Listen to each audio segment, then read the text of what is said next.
আজকে ছিল মোহিনী একাদশী ব্রত। আমি আমার হাজব্যান্ড অনেক বছর যাবৎ একাদশী ব্রত করে থাকি। প্রত্যেক একাদশীতে আমি আমার হাজব্যান্ডের জন্য দোকানে খাবার নিয়ে যাই। আজকে তার জন্য খাবার নিয়ে যাওয়ার পর আমার একটা বড় ভুল হয়ে যায়। আমি তার জন্য চামচ নিতে ভুলে গেছিলাম। কখনো এমন ভুল হয় নাই। তারপর তৎক্ষণাৎ তার মাথায় একটা বুদ্ধি কাজ করলো। সে তার দোকানের কার্ড দিয়ে খাওয়া শুরু করে দিল। এটাকেই বলে পুরুষ মানুষের বুদ্ধি নাকি তার মাথায়ই থাকে, মেয়ে মানুষের মতো হাঁটুতে থাকে না। তারপর তার দোকান থেকে বের হয়ে আমি কানাই বলাই মন্দিরে একটু গেলাম। আজকে যেহেতু একাদশীর দিন মন্দিরে গেলে মনটা এমনি শান্তিতে ভরে যায়।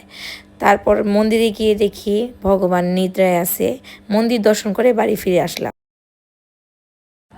আজকে ছিল মোহিনী একাদশী ব্রত। আমি আমার হাজব্যান্ড অনেক বছর যাবৎ একাদশী ব্রত করে থাকি। প্রত্যেক একাদশীতে আমি আমার হাজব্যান্ডের জন্য দোকানে খাবার নিয়ে যাই। আজকে তার জন্য খাবার নিয়ে যাওয়ার পর আমার একটা বড় ভুল হয়ে যায়। আমি তার জন্য চামচ নিতে ভুলে গেছিলাম। কখনো এমন ভুল হয় নাই। তারপর তৎক্ষণাৎ তার মাথায় একটা বুদ্ধি কাজ করলো। সে তার দোকানের কার্ড দিয়ে খাওয়া শুরু করে দিল। এটাকেই বলে পুরুষ মানুষের বুদ্ধি নাকি তার মাথায়ই থাকে, মেয়ে মানুষের মতো হাঁটুতে থাকে না। তারপর তার দোকান থেকে বের হয়ে আমি কানাই বলাই মন্দিরে একটু গেলাম। আজকে যেহেতু একাদশীর দিন মন্দিরে গেলে মনটা এমনি শান্তিতে ভরে যায়। তারপর মন্দিরে গিয়ে দেখি ভগবান নিদ্রায় আছে। মন্দির দর্শন করে বাড়ি ফিরে আসলাম।